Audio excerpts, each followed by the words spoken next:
Salut à tous, je suis ravi de vous retrouver pour le 100% foot Farid Co en ce jeudi 12 novembre. J'espère que vous allez bien, que vous êtes en bonne santé. N'oubliez pas les masques, très importants, les gestes barrières. Le virus est toujours parmi nous, donc restons vigilants pour le bien de tous. À l'heure où je vous parle, il est 18h, passé de quelques secondes. Le Premier ministre Jean Castex va annoncer peut-être soit un assouplissement du confinement, un durcissement peut-être également de ce confinement, voire un report de ce confinement. En tout état de cause, vous le saurez que dans quelques minutes. Pourquoi? Tout simplement parce qu'aujourd'hui, je vous propose un live exclusif avec l'excellent Pierre Ménès, chroniqueur incontournable de Canal Football Club. Et donc, je suis ravi de pouvoir échanger avec lui aujourd'hui. L'actualité est brûlante. On va revenir sur l'équipe de France. Si on peut dire, je pense même, il y aura beaucoup de choses à dire sur l'équipe de France, sur les clubs français, sur la scène européenne, la Ligue 1 à 18 clubs. Voilà, vous l'aurez compris, le programme va être copieux. N'hésitez pas à poser vos questions, elles seront toujours les bienvenues et Pierre y répondra comme à chaque fois naturellement. Merci à tous ceux qui sont connectés. Je pense que ne pas me tromper pour dire il y aura du monde et tant mieux. Bon, mais je vais plus faire tarder Pierre et puis on va rentrer de suite dans le vif du sujet.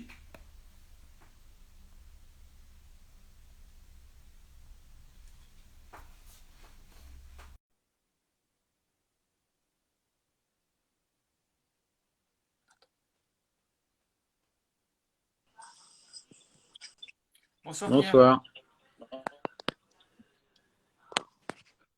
Comment ça allez-vous? va. Comme un confiné. Euh, Pierre, je ne sais pas si vous le savez, mais on a un ami en commun qui est Christophe. Christophe. Ah ben il est là. Salut Christophe, C'est mon parfait. boulet. Voilà. Qu'on appelle anciennement, qu'on appelait anciennement Polak. Donc ben, bonjour à vous deux, messieurs. Pierre, on va rentrer dans le vif du sujet et puis revenir sur le match de l'équipe de France hier. Match amical, mais alors dans tous les sens du terme, du côté au moins des Français. Qu'avez-vous pensé de ce match? Moi, personnellement, je me suis emmerdé. Ben, moi, je vais être logique. J'ai dit que c'était de la merde avant et un scandale de faire ce match. Après que ce match se soit déroulé, je dis la même chose. Et à l'arrivée, peu importe que l'équipe de France ait perdu ce match 2-0 ou qu'il l'ait gagné 7-0, cette semaine internationale, elle est au milieu de 6 semaines consécutives de Ligue des Champions. C'est un non-sens quand on voit les joueurs qui se pètent partout en Europe dans tous les clubs. Là, j'ai vu qu'il y avait encore un joueur de Liverpool, Gomez, qui allait être absent plusieurs mois. Alors, on me dit, ah bah oui, mais c'est pas une blessure musculaire, mais bon, les joueurs jouent trop, ça fragilise les organismes. Et donc, il y a des graves blessures. Donc, s'il faut que Mbappé et Neymar se fassent les croisés pour qu'on comprenne, voilà quoi. Oui, on verra d'ailleurs si Mbappé est de retour contre le Portugal, étant donné qu'il y a deux matchs importants contre le Portugal et la Oui, enfin, Suède. faut bien Pour la Ligue des revenir encore sur Nations, ce on s'en branle match de la Ligue d'hier, des Nations. Hein. Tout le monde s'en branle de cette Ligue des Nations, donc il faut arrêter de dire que c'est des matchs importants. Hein. d'accord. Bon, en tout cas, pour l'équipe de France d'hier, Pierre, je pense que vous serez d'accord, les cadres étaient à la ramasse, sans imagination, mais on peut se demander où sont les créateurs. Ah ben, il n'y en a pas. À Voilà. partir du moment où Griezmann est en messe forme, il n'y a pas de créateur. On le sait. Hein. Fekir n'a pas le niveau physique pour intégrer cette équipe de façon durable. Awar est beaucoup trop tendre. Après, après voilà quoi. On est tributaire d'un trou à ce poste-là, comme au poste d'arrière droit. Sauf qu'arrière droit, c'est moins grave quoi. Oui, c'est vrai. Bon, il y a peut-être de la relève, mais c'est vrai qu'en termes de fin technicien, nous sommes un peu pauvres actuellement. Pour revenir sur Griezmann, Pierre, il est vrai qu'il est à côté de ses pompes, en tout cas du côté de Barcelone. On lui fait pas confiance. on lui donne pas quasiment le ballon, hein, et c'est peu dire de la part de Ouais, mais Messi. enfin, ça fait 1 an et demi que ça dure, cette histoire de on lui donne pas le ballon. À un moment donné, quand on ne donne pas le ballon et que tu es un grand joueur, tu vas le chercher, tu montres, tu montres que tu es indispensable à ton équipe. C'est absolument pas le cas. Le mec traverse ses matchs comme un fantôme. On ne sait pas où il joue, on ne sait pas ce qu'il fait. Voilà, il y a un moment donné, ça peut pas être toujours de la faute du Messi, de Messi et du Barça. C'est Non, mais est-ce qu'ils jouent tous les deux au même poste, Pierre? bah, Griezmann plus est quand même plus milieu et Messi plus attaquant. Je pense que si Griezmann était à un meilleur niveau, Messi, il est pas con, hein, tu sais, Messi veut des ballons. Griezmann, Est-ce que Griezmann est surcoté alors? je pense qu'il a choisi un très mauvais club pour lui, quoi. D'accord, Il d'accord. était le king à Atlético. Je pense que c'était important de rester, hein. Bon, bon, on verra ce qu'il compte faire peut-être au prochain mercato ou s'il désire partir quoi, au prochain mercato estival. Revenir également sur le deuxième buteur de l'histoire des Bleus. Ce sont un peu les montagnes russes à Chelsea. Je parle bien sûr d'Olivier Giroud, qui a été transparent hier, comme jamais. Euh, euh, pour jouer l'Euro, Pierre, vous êtes d'accord qu'il faudra qu'il prenne une décision au prochain mercato, sinon c'est pas possible autrement. Ça fait 4 ans qu'on dit ça. Donc, s'il veut pas bouger, si la soupe est bonne à Chelsea, bah, tant pis pour lui, hein.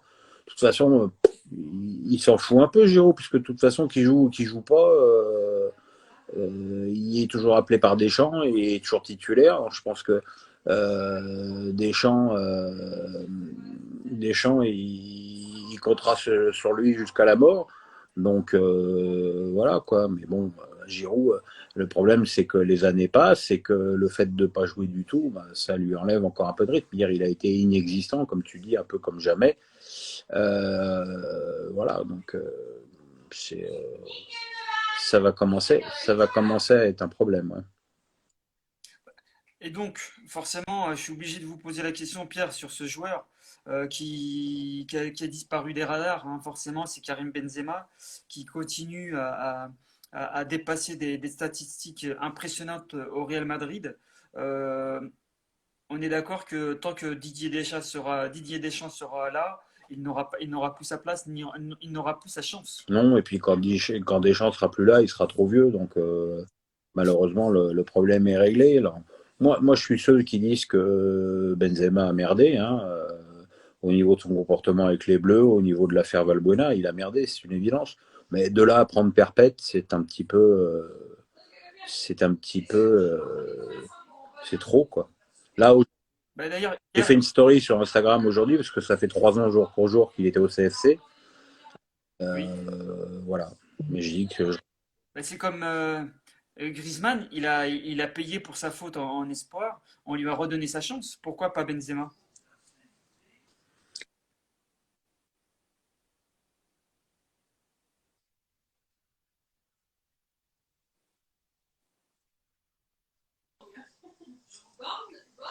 Bon, d'accord. Bon, en tout cas, on verra ce que ça donne. Cette équipe de France, je présume que elle ressemblera pas beaucoup à celle qui a joué hier, celle qui va affronter le Portugal et la Suède. Maintenant, Pierre, j'aimerais aussi avoir votre avis sur le bilan quasiment catastrophique des clubs français sur la scène européenne. On dépasse des choses incroyables. Marseille qui égale le record d'Anderlecht avec 12 défaites en C1. Le Paris Saint-Germain qui n'a que 3 points, son plus faible total depuis 2004. Rennes, bon certes, Rennes, c'est un club qui apprend, mais en tout cas en C1 pour commencer, le bilan est catastrophique, Pierre. On manque au moment d'ambition. où on se parle, le niveau est catastrophique, oui. Euh, Maintenant, je suis convaincu que le PSG va se qualifier. Je pense que Rennes a peut-être les moyens de finir à la troisième place, ce qui est dans une poule où il y a Séville et Chelsea me paraît être Me paraît être la logique. Marseille, c'est foutu, mais ça, Marseille, on le savait avant.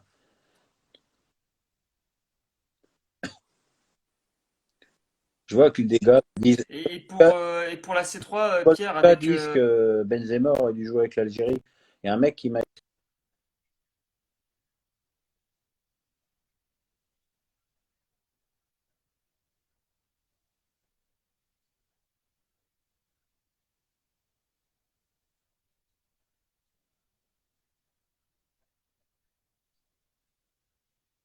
exactement, je suis d'accord, je suis d'accord. Pour maintenant la Ligue Europa, ben, parfois il y a des décalages. Ouais, ouais, ouais, c'est bizarre. Ouais. Il y a des petits décalages, Pierre, mais ouais, a priori, c'est Attends, vous qu'on n'entend quitte pas, pas. je vais essayer de passer en Wi-Fi. Ok,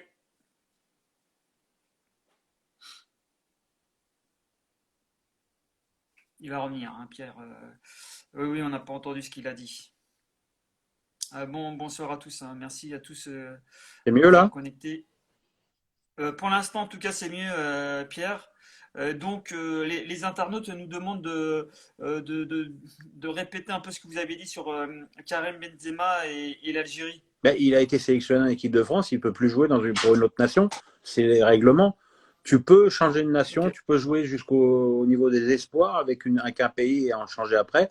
Une fois que tu as joué en équipe de France A dans une compétition officielle, tu ne peux plus. d'accord, d'accord. Au moins, c'est clair. Et donc, avec la Ligue Europa, l'OGC Nice et Lille, heureusement, d'ailleurs, il y a eu le LOSC avec cette très très belle victoire contre l'AC Milan. Est-ce que vous voyez le LOSC aller loin en C3, Pierre? Bah, ça dépend. Tu sais, dans ces compétitions, c'est toujours une question de tirage au sort. S'ils tombent contre une grosse équipe, ils auront du mal. S'ils ont un bon tirage au sort, ouais, ils peuvent aller loin. En tout cas, le match à Milan peut laisser de l'espoir, oui. Et Christophe Galtier, Pierre, vous trouvez qu'il est sous-coté? Bah, non, parce que tout le monde dit que c'est le meilleur. Donc, à partir du moment où on dit ça, il n'est pas sous-côté. D'accord, d'accord. Bon, on verra ce que ça donne du côté de Lyon, si Lyon arrive à se qualifier et si on continue à donner la chance à Rudy Garcia. Euh, maintenant, j'aimerais aussi vous faire réagir, Pierre, sur la formation du Paris Saint-Germain. Leonardo a dit le club a la capacité de produire beaucoup de jeunes joueurs. Le plus important est de voir comment les faire évoluer sur la durée. Mais pourquoi ils n'ont pas leur chance alors au Paris Saint-Germain? Bah, et ils ont pas leur chance parce qu'ils n'ont pas le niveau. Voilà. Nkunku, attends, parce qu'il y a Chris parce que je suis un peu low batterie. D'accord. En plus, cet abruti m'a mis la télécommande sous l'ordinateur. Bravo, Ah Chris. ouais, non, non, mais si tu le connais, tu le sais que c'est un naze. Oui, oui. Euh, c'est quoi la question? Je me souviens plus. Non, sur la formation du PSG. Pourquoi les jeunes ne réussissent pas? Et parce qu'ils n'ont pas le niveau. Quand ils ont le niveau, ils jouent. C'est tout. Comment un joueur comme Diaby. Après Diaby, bah voilà, il joue à Leverkusen, il aurait pu aussi rester au PSG. Et aujourd'hui, je pense qu'avec le nombre de blessés, il aurait du temps de jeu. Kwasi, c'est n'importe quoi. Il est allé au Bayern où il joue jamais. Les joueurs, ils sont impatients aussi. Ils disent ouais, le PSG nous donne pas notre chance, mais enfin, faut voir l'effectif du PSG, faut voir les joueurs qu'il y a. Tu joues arrière central et t'as Kipembe, Marquinhos. À moins de te prendre pour Dieu, c'est difficile de penser que tu vas pouvoir jouer quoi. Exactement. Peut-être que certains préfèrent aller faire banquette à l'étranger que plutôt dans leur club formateur. Hier donc, Leonardo a répondu à un certain nombre de questions, Pierre, et notamment, et ça a fait le buzz hein, sur les réseaux sociaux, hein, il a dit que Marseille est une ville de foot. Ça sous-entendait que finalement Paris, ce n'était pas le cas. Pas forcément. Ça veut dire que Marseille est plus une ville de foot que Paris, ce qui me paraît personnellement une évidence. Il suffit d'aller un petit peu à Marseille pour voir que l'OM est fondamental dans la vie quotidienne et la vie sociale des Marseillais. C'est pas le cas des Parisiens. Les Parisiens, ils ont bien d'autres choses à foutre que le PSG. Ce qui n'empêche pas que le stade soit plein. En même temps, trouver 45 000 personnes pour remplir un stade à Paris, c'est pas non plus la mer à boire. Mais dire que le foot est plus important à Marseille qu'à Paris, c'est vrai. Mais enfin, on aurait pu dire ça aussi pour Lens, pour Saint-Etienne, et ça aurait fait moins polémique. Le problème, c'est que dès qu'un Parisien prononce Marseille ou le contraire, c'est tout de suite le bordel, quoi. Mais après, Exactement, bon, exactement. que Luis Fernandez, alors Luis Fernandez, c'est extraordinaire parce qu'il passe son temps à dire qu'il est l'âme du club et il passe son temps à chier sur le club. Donc à un moment donné, là aussi, il faut choisir, quoi. D'accord. Bon, très bien. Je voulais aussi avoir votre avis, Pierre, parce que en France, on fait beaucoup appel à des coachs étrangers, ben, notamment là, il y a Tourelle au Paris Saint-Germain, Villas-Boas à Marseille, et pourtant, puis et à l'étranger, les coachs français ont du mal quand même à s'exporter. Pourquoi, selon vous? Ils sont pas assez pareils, ils sont pas assez bons? Ouais, je pense que la plupart sont pas assez bons, oui. Je pense que Galtier serait très bon. C'est pas une question de nationalité. Je pense que Galtier serait très bon à l'étranger. Je pense qu'il y en a qui n'ont pas le niveau pour être à l'étranger. Après, il y a des entraîneurs. Le problème en France, c'est que tu as souvent des très bons entraîneurs avec des tout petits clubs. Je pense qu'à Dalloglio, qui a fait du super boulot à Dijon, qui fait du super boulot à Brest. J'aimerais voir Dalloglio avec une équipe plus puissante. D'accord. Oui, c'est vrai, c'est vrai. Bon, on verra si il a l'occasion de toucher ce gros club dans les prochaines années, Pierre. Maintenant, depuis quelques jours, c'est le sujet à la mode. Une ligue 1 à 18 clubs, voire peut-être à 16 en 2024. Qu'en pensez-vous? J'en pense pas grand-chose. J'en pense j'en pense pas Est-ce qu'il grand-chose. faudra passer Si par la là? résultante de ça, c'est de faire des morts, je pense surtout que c'est pas le moment de parler de ça, quoi. Il y a le Covid, il y a D'accord. Mediapro qui paye pas les droits. C'est pas le moment de parler d'une réduction de la Ligue 1, quoi. Je, je, je pense que le sujet est totalement anachronique. Mais est-ce que, alors dans ce cas-là, Pierre, comment faire pour rendre cette Ligue 1, Ligue des talents, plus attrayante? Il faudrait d'arrêter de perdre tous les bons joueurs offensifs qui partent à l'étranger parce que ces joueurs-là, ils sont bons et pas chers. C'est ça le problème. C'est pas que le championnat français soit d'un mauvais niveau. Je pense que tactiquement, physiquement, c'est bon. Je pense que le problème de la Ligue 1, c'est son déficit offensif. Tu as trop d'équipes qui ont des attaques trop médiocres pour évoluer à ce niveau-là. Alors déjà, ça se voit en Ligue 1, alors à l'étranger, c'est encore pire, quoi. Exactement. Est-ce que là, c'est vrai que moi j'ai parlé de rendre attrayante cette Ligue 1. Est-ce que selon vous, il faudra passer par aussi la professionnalisation du national? Ah, tu m'en demandes beaucoup. Je Bon, sais pas, je sais pas s'il y a, j'ai relayé je la sais pas question. s'il y a beaucoup de joueurs du national qui ont le niveau pour jouer en Ligue 1. D'accord, d'accord. Je comprends. Tout à l'heure, vous parliez, Pierre, de Mediapro. C'est vrai que là, on ne sait plus sur quel pied danser avec ce groupe sino-espagnol. Fallait-il s'y attendre? Ah bah si vous me suivez, tout ce qui se passe, je l'avais annoncé, hein. En même temps, je suis pas un devin ni un génie, j'ai juste fait les calculs, hein. La chaîne cette année, elle coûte 1,4 milliard si tu comptes l'ensemble des droits et ses frais de fonctionnement. Pour faire 1,4 milliard à 25 euros l'abonnement, il faut plus de 4 millions d'abonnés. Ils en ont pas 400 000. Donc le truc est mort-né. Et là, ils sont en train de faire des pirouettes pour pas payer. En même temps, les clubs vont crever si on ne trouve pas des solutions. Maintenant, il est bien évident que on parle de Canal, on parle de Bein, on les attend comme les sauveurs. Mais il est évident que si Canal et Bein venaient à reprendre, j'ai aucune info à ce sujet-là, je tiens à le préciser. D'accord. S'ils venaient à reprendre, ils ne reprendraient évidemment pas à ce tarif-là, parce que de toute façon, la Ligue 1 ne vaut pas 1 milliard. La Ligue 1 ne vaut pas 1,1 milliard. Il faut aussi être raisonnable. La Ligue 1, ça vaut 700, 800 millions au max. Au max.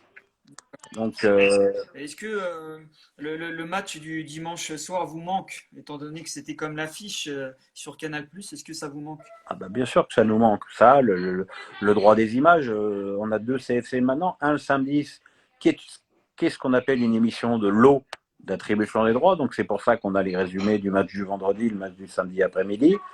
Le dimanche, normal, on n'a pas le droit d'utiliser les images, donc on n'en utilise pas. C'est pour ça qu'on fait une émission plus axée sur l'Angleterre et le football international, parce que là, on a le droit des images. Le truc, c'est que ouais, récupérer le. Je pense très sincèrement, encore une fois, j'ai pas d'infos, hein, c'est que mon avis.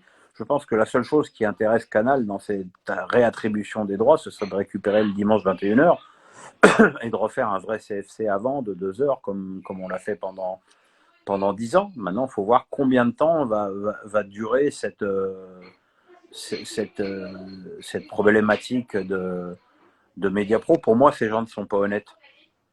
Parce que tu as acheté les matchs, qu'on le veuille ou non, ils ont lieu, ils ne payent pas, ils n'ont pas payé octobre, ils ne payeront pas Exactement. décembre. Il y a des clubs qui sont à 2 doigts de crever, même des clubs très très bien gérés, comme Strasbourg par exemple. Strasbourg, ils ont perdu 15 millions d'euros.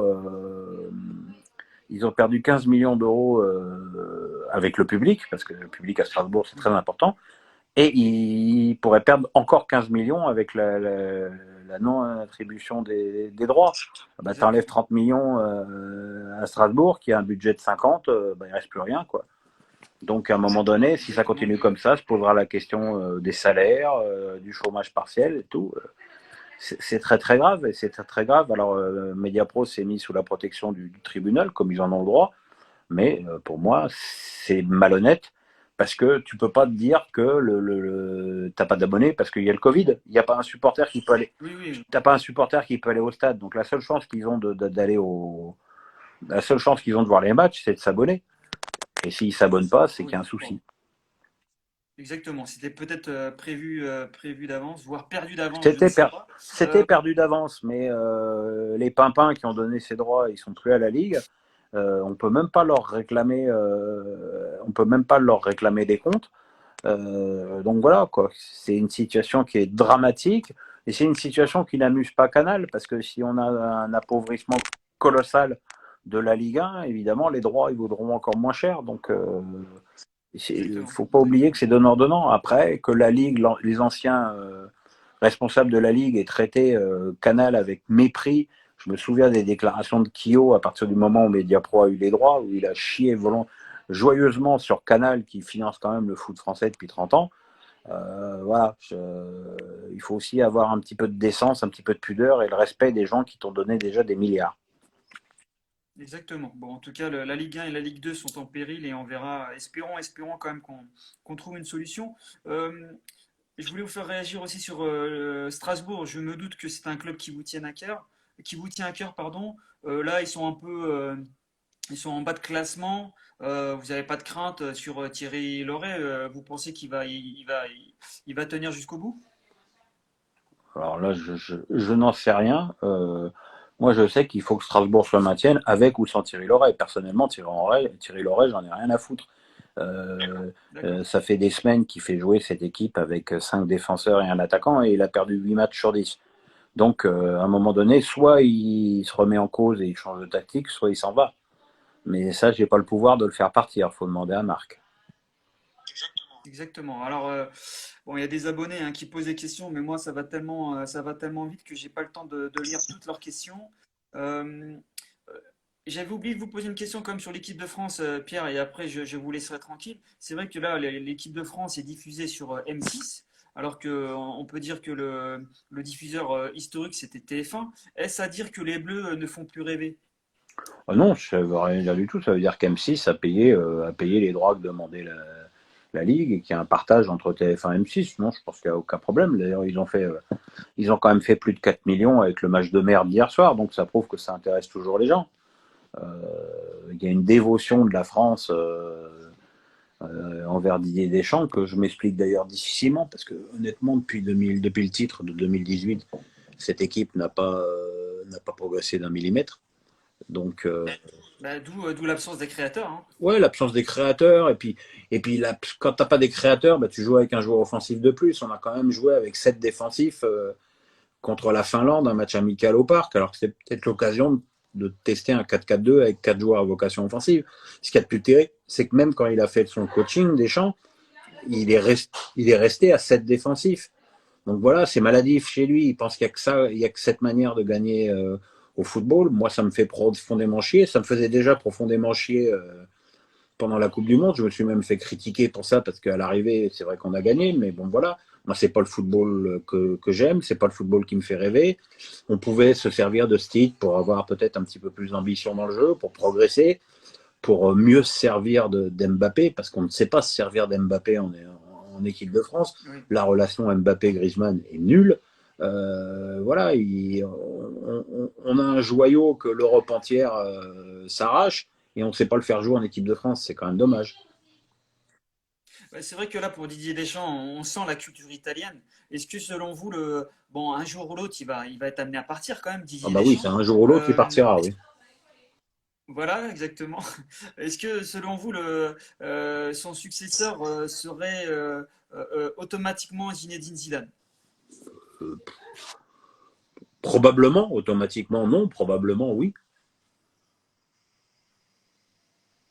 Mais est-ce que finalement on risque pas, étant donné que tous les deux ont cette culture italienne aussi, même si Zidane est au Real Madrid Non, mais actuellement déjà que Deschamps, avec un déjà que palmarès. Deschamps a le totem, alors Zizou, il a le super totem. Donc de toute façon, quoi que fasse Zidane, ce sera formidable. D'accord. C'est pas faux. Et dernière question, Pierre, on nous demande quel serait le coach idéal pour Lyon. Le coach idéal, il était candidat, ils ont choisi Rudy Garcia. Le coach idéal, c'était Laurent Blanc. Ils ne l'ont pas choisi. Ah, là, je suis à 200% Ils ne l'ont d'accord pas avec vous. choisi, Je tant pis comprends pour eux. pas ce qui s'est Ils ne l'ont passé. pas choisi, tant pis pour eux.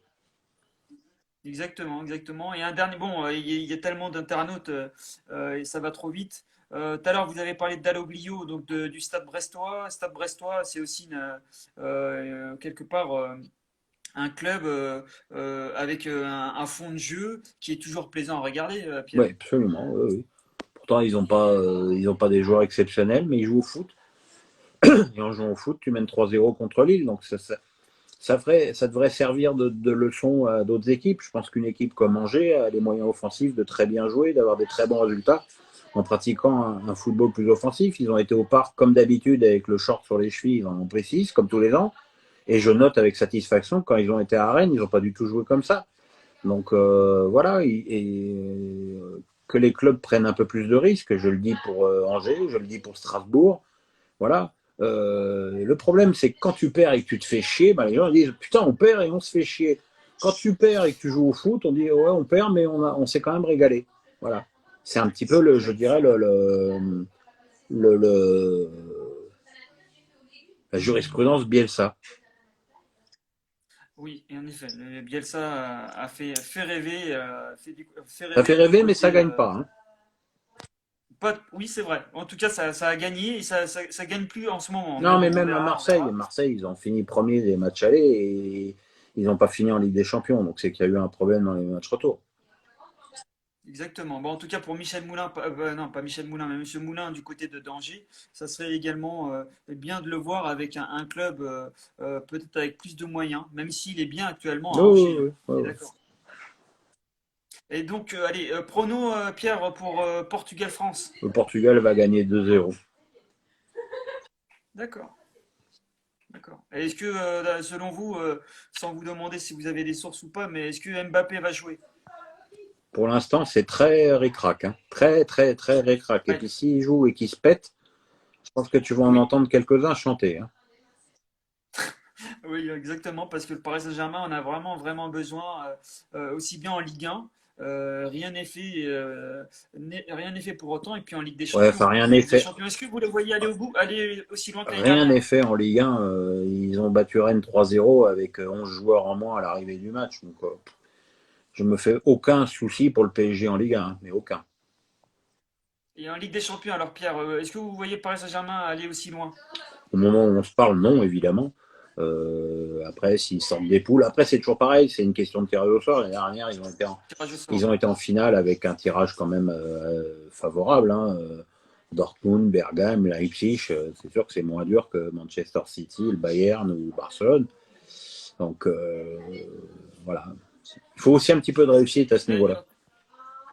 oui, oui, puis ben, tous les clubs que vous venez de mentionner connaissent aussi des problèmes cette Mais saison, oui, hein. parce qu'il y a trop de matchs, les matchs sont trop rapprochés. En plus, en France, comme on est plus malin que tous les autres, on a repris 3 semaines avant tous les autres, ce qui fait que le PSG a joué sa finale de la Ligue des Champions le lendemain de la première journée, ils étaient supposés jouer à Lens 5 jours après. On se fout de la gueule du monde et après on s'étonne qu'il y ait des blessés partout. C'est vrai, c'est vrai. Et allez, votre vainqueur, à l'heure où on se parle, le vainqueur de la Ligue des Moi, je Champions, vais pas être Pierre, original, le Bayern. Hein. c'est vrai que c'est Mais impressionnant ce que fait le la coach vérité de Flick. novembre n'est pas celle de mai. Exactement, exactement. Bon, on va finir sur ces belles paroles. Pierre, en tout cas, merci d'avoir accepté mon invitation. Et puis moi, je continuerai à vous regarder du côté de Canal+, en espérant peut-être dans quelques jours, quelques semaines, retrouver l'affiche du dimanche soir. Inch'Allah. Merci beaucoup, Au revoir. Pierre. Bonne soirée. Au revoir.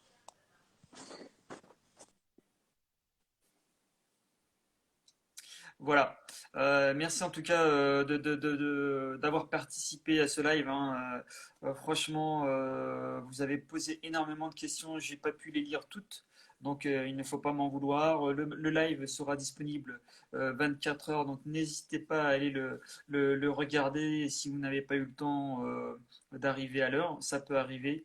Je le comprends très bien. Salut Choukri. Ben, bonjour à tous. Salut Mouloud, Cédric. Bonsoir à tous, hein. Donc n'hésitez pas à le regarder en replay, le live, à le référencer, à le liker, à le partager. Ça fait toujours plaisir et surtout, j'ai besoin de vous. Donc voilà pour ce soir. Encore merci, hein, d'être venu pour ce live. Et moi, je vous donne rendez-vous demain pour un dernier numéro. Bonne soirée, à demain.